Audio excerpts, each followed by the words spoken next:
19ویں اور 20ویں صدی کی لرننگ تھیریز کیا تھیں اور ان کے کیا اثرات رہے ہمارے انسٹرکشنل ڈیزائنز کے اوپر. تھوڑا سا ریکیپ کر لیتے ہیں اور اس میں جو مین 3 اسکول آف تھاٹ کہیے یا تھیریٹیکل فریم ورکس کہیے جو 19ویں اور 20ویں صدی کے دوران بہت میجر رول پلے کرتے رہے ایجوکیشن میں، ٹیچنگ اور لرننگ میں. اس میں سب سے پہلے ہمارے سامنے بیہیورزم تھا، جو کہ بہت ایک ٹیچر سینٹرڈ اپروچ کے ساتھ موجود ہے. بیہیورزم بیسکلی ٹیچر اورینٹیڈ ہے، یعنی ٹیچر کچھ کر کے بچوں کو دکھاتا ہے اور سکھاتا ہے اور بچے اس کو امیٹیٹ کرتے ہیں سارٹ آف.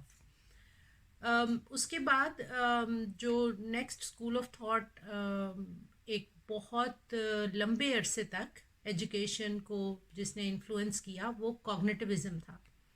اور کوگنیٹیوزم مینلی جیسے جیسے ہیومن سائیکالوجی پر علم میں اضافہ ہو رہا تھا، یعنی کوگنیشن کیسے ہوتی ہے، انسانی دماغ کیسے فنکشن کرتا ہے، اور اس کے ساتھ ساتھ لرننگ کیسے ڈیولپ ہوتی ہے. اس میں جو ایک بڑا وقت گزرا وہ میموری اینڈ ریٹینشن کو میجر پارٹ مانا گیا فار لرننگ، یعنی کہ شارٹ ٹرم میموری سے لانگ ٹرم میموری میں چیزیں کیسے جائیں، وہاں سٹور ہوں، اور پھر کن طریقوں سے بچہ اس کو ریٹین بھی کرے اور پھر اس کے بعد ریپروڈیوس بھی کر پائے اور استعمال بھی کر پائے جب اس کو ضرورت ہو. تو یہ کوگنیٹیوزم کی ڈومین، کوگنیٹیو ڈومین میں بہت میجر کام ہے کچھ سائیکالوجسٹس کا، جس کی وجہ سے ہوا یہ کہ ٹیچر سینٹرڈ اپروچ سے ہٹ کے ٹیچنگ اور لرننگ کا پروسیس بہت زیادہ کانٹینٹ سینٹرڈ ہو گیا. کانٹینٹ سینٹرڈ اس لیے ہو گیا کہ جیسے میں نے ابھی کہا کہ میجر فوکس یہ تھا کہ یہ سب کچھ میموری میں کیسے محفوظ کیا جائے. تو یہ سب کچھ ایکچولی وہ کانٹینٹ تھا جو ہم بچے کو سکھانا چاہ رہے تھے، سمجھانا چاہ رہے تھے.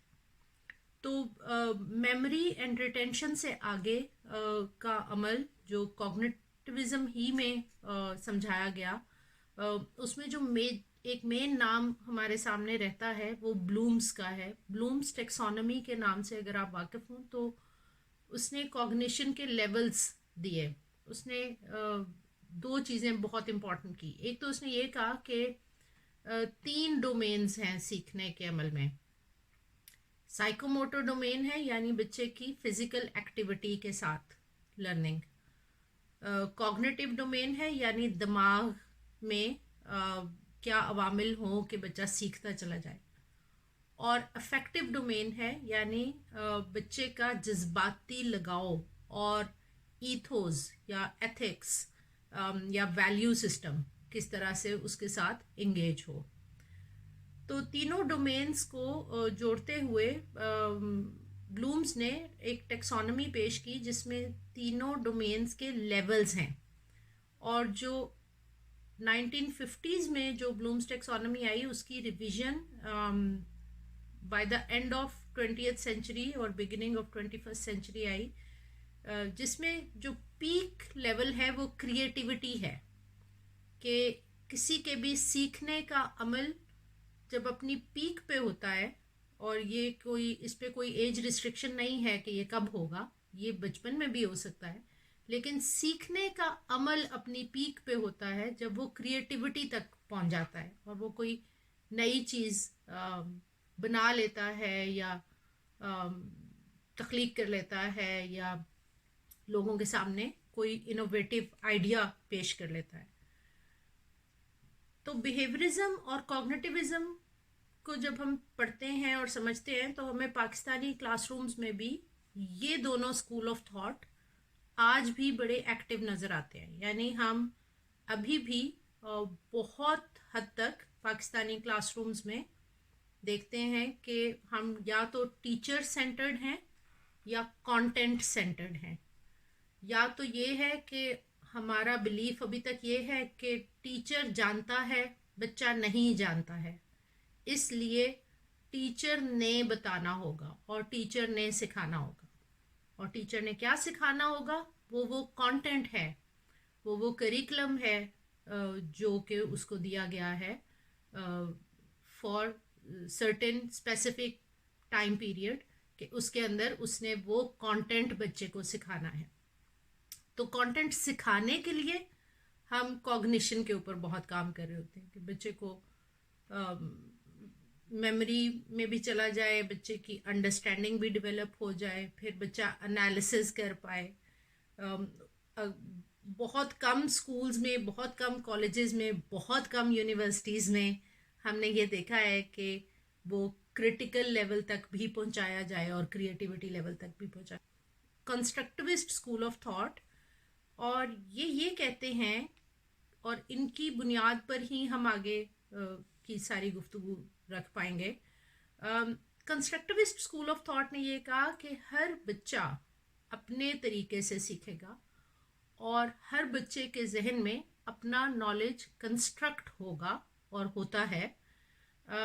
ہم یہ سمجھ رہے ہوتے ہیں کہ ایک ٹیچر ایک طریقے سے سب کو سکھا لے گا، جبکہ بچہ اپنی سوشل انٹریکشن سے اور سوشل کنسٹرکٹیوزم سے اپنی ریالٹی خود کنسٹرکٹ کر رہا ہوتا ہے.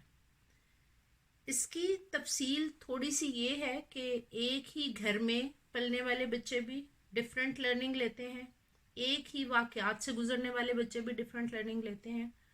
تو پھر یقیناً ایک ہی کلاس روم میں بیٹھے ہوئے بچے بھی ڈفرینٹ لرننگ وہاں سے لے کے نکل سکتے ہیں. کیونکہ ان کے برین نے اور ان کی سوشل ایموشنل انٹریکشن نے ان کی لرننگ کو بالکل ایک نئی شیپ دے ڈالی ہوگی. اس کا ایک اور بڑا انٹرسٹنگ پارٹ یہ تھا کہ جب بچے مختلف بیک گراؤنڈ سے آپ کی کلاس روم میں موجود ہیں، جب ہم ایسی جامعات کو دیکھتے ہیں جہاں پر مختلف علاقوں سے بچے آ کے تعلیم حاصل کر رہے ہیں، تو پھر ہمیں اس اسکول آف تھاٹ کو اور زیادہ گہرائی سے سمجھنے کی ضرورت ہے. کیونکہ ہر بچہ اپنی ڈفرینٹ بیک گراؤنڈ سے آ رہا ہے، ڈفرینٹ سوشل ایکسپیرینشل لرننگ لے کے آ رہا ہے. اس نے اپنے ارد گرد کی چیزوں سے کیا سیکھا ہے. اور اگر یہ بچے آلریڈی 13 ایئرز پلس ہیں تو اس سے مراد یہ ہوئی کہ ان کا کوگنیٹیو لیول ایک سرٹن حد تک ڈیولپ ہو چکا ہے آلریڈی. 12 سال کی عمر تک بچے کا ذہن بہت حد تک تیار ہو چکا ہوتا ہے. اس کے بعد جو زیادہ انٹرسٹنگ پارٹ ہے سائیکالوجی جو ہمیں بتاتی ہے، وہ اس کی سوشل ایموشنل لرننگ ہے، اور وہ زیادہ ہیوی ہے. اور پھر اس میں ویلیو سسٹم کیسے آئے گا، اور وہ کن ویلیوز کے ساتھ، کن بلیفز کے ساتھ اپنی لرننگ کو فلٹر کرے گا خود وہ بچہ. تو کنسٹرکٹیوزم نے یہ تمام چیزیں ہمیں دیں. By the end of 20th century جب ہم ویسٹرن ممالک کو دیکھتے ہیں تو ہمیں پتہ چلتا ہے کہ بیہیورزم یعنی ٹیچر سینٹرڈ اپروچ سے، کوگنیٹیوزم کانٹینٹ سینٹرڈ اپروچ سے نکل کر کلاس رومز بہت حد تک چائلڈ سینٹرڈ ہو گئے تھے. اور چائلڈ سینٹرڈ سے مراد یہ ہے کہ بچے کو سینٹرل پوزیشن حاصل ہے، کانٹینٹ موجود ہے، ٹیچر بھی موجود ہے، لیکن بچے کی ایکسپیرینشل لرننگ، وہ کیسے سیکھے گا، اس کا لرننگ سٹائل کیا ہے، وہ کون سا کام انڈیپینڈنٹلی کرے گا، کن کاموں میں اس کو سپورٹ چاہیے ہوگی، اور جہاں اس کو سپورٹ چاہیے ہوگی اس کو ویکنیس نہیں سمجھا جائے گا. بیہیورزم اور کوگنیٹیوزم میں ایک مسئلہ یہ رہا کہ جیسے ہی بچے کو مدد درکار ہے اس کو بچے کی کمزوری سمجھا گیا. جبکہ کنسٹرکٹیوزم نے ایک اور چیز جو کھول کے بیان کی وہ یہ تھا کہ ہر بچہ مختلف طرز سے سیکھتا ہے، اور بہت ممکن ہے کہ بہت سے بچے چاہتے ہوں اور ان کی ضرورت ہو کہ ان کو اسکیفولڈنگ یعنی ان کو ہیلپنگ ہینڈ دیا جائے. اور ایک سرٹن لیول تک اگر ان کو ہیلپنگ ہینڈ دیا جائے گا اور اس کے بعد ہٹایا جائے گا تو وہ بڑی مضبوطی سے اس علم کو سیکھ لیں گے، اس ہنر کو بھی سیکھ لیں گے۔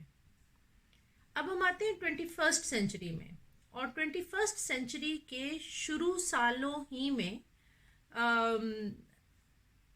کنیکٹیوزم ایک تھیری سامنے آئی، اور کنیکٹیوزم کی تھیری کے ساتھ ہی ایک لفظ بار بار آگے آ رہا تھا، اور وہ تھا میٹا کوگنیشن، یعنی کوگنیٹیوزم کنسٹرکٹیوزم سے آگے آ کے میٹا کوگنیشن۔ میٹا کوگنیشن سے مراد یہ ہے کہ بچے کو ہم یہ بتاتے رہے کہ کیا سیکھو، جبکہ 21ویں صدی کی فلسفی میں یہ سامنے آنا شروع ہوا کہ بچے کو سیکھنے کا طریقہ سکھا دیا جائے۔ کیا سیکھے گا یہ میں اور آپ شاید تعین نہیں کر پائیں گے، لیکن اگر ہم نے اس کو انالیٹیکل سکلز اور ایویلیویشن سکلز اور کریٹیکل تھنکنگ دے دی، یعنی اس کا میٹا کوگنیشن ڈیولپ کر دیا، تو پھر وہ تحقیق کر پائے گا۔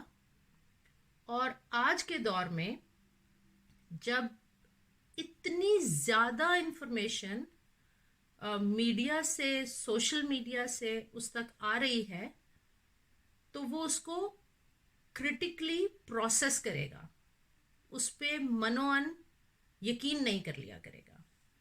اب ہم یہاں رک کے ایک لمحے کے لیے سمجھتے ہیں کہ ایک طرف بیہیویئرزم منوان تسلیم کرواتا تھا چیزوں کو، تو بچے کی ڈیولپمنٹ ہی 12-13 سال ہم یہ کرتے تھے کہ تمہیں جو دکھایا جا رہا ہے، جو بتایا جا رہا ہے، اس پہ یقین کر لو کیونکہ ایک ٹیچر بتا رہا ہے۔ اب بچے کی زندگی میں ایک ٹیچر سے کے علاوہ بہت سارے سورسز آف انفارمیشن آ گئے ہیں۔ اگر بچے کو ہم نے ابھی بھی اس بات کا عادی رکھا کہ اس کے سامنے جو چیز پیش کی جائے وہ اس کو مان لیا کرے، تو یہ بڑا خطرناک عمل ہوگا۔ بچہ جو کچھ میڈیا میں، سوشل میڈیا میں دیکھے گا، سنے گا، کیونکہ اس کا ذہن تسلیم کرنے والا بن چکا ہے، تو وہ اس کو کرٹیکلی انالائز نہیں کر پائے گا۔ اور کرٹیکلی انالائز کرنے کے لیے میٹا کوگنیشن پہ کام زیادہ ضروری ہے، یعنی بچے کی کرٹیکل تھنکنگ کی ایبلٹی کو انہینس کیا جائے۔ دوسرا امپورٹنٹ ایسپیکٹ کنیکٹیوزم کا یہ تھا کہ لرننگ آئسولیشن میں اتنی نہیں ہوتی جتنی کولیبوریشن میں ہوتی ہے، یعنی اکیلے رہ کے اگر میں صرف انفارمیشن کو ایبزارب کرتی رہوں اور ایک خاص فلسفی کو ایکسیپٹ کرتی رہوں، تو لرننگ نہیں ہو رہی ہوگی، صرف ایڈیشن ٹو مائی نالج ہو رہا ہوگا۔ جبکہ کولیبوریٹو انوائرمنٹ میں جہاں ڈسکشن بھی ہو، ڈیبیٹ بھی ہو، لوگ ایگری بھی کریں اور لوگ ڈس ایگری بھی کریں، تو میرا ذہن کھلے گا اور سوالات جنم لیں گے۔ اس کے لیے بہت امپورٹنٹ یہ ہے کہ میرے ذہن کی نیٹ ورکنگ ہو دوسرے ذہنوں کے ساتھ، یعنی مجھے ایک ایسی کولیبوریٹو انوائرمنٹ ملے جس میں میں لوگوں کے ساتھ مل کے انٹریکٹ کر پاؤں، میں اپنا پوائنٹ آف ویو پیش کر پاؤں اور لوگوں کا پوائنٹ آف ویو سن پاؤں، سمجھ پاؤں۔ تیسری ایزمپشن کنیکٹیوزم کی یہ تھی کہ اوپر کی دونوں باتیں ہو پائیں گی، کیوں؟ کیونکہ technology will play a very important role. آج کے دور میں بچے کو نیٹ ورک کرنے کے لیے اور بچے کے پاس ملٹیپل سورسز آف انفارمیشن لانے کے لیے ٹیکنالوجی موجود ہے، اور ٹیکنالوجی ایک بڑا امپورٹنٹ رول پلے کرے گی to enable the future generations کہ وہ میٹا کوگنیشن بھی ڈیولپ کریں اور وہ کولیبوریٹو انوائرمنٹ میں سیکھنا سیکھ جائیں۔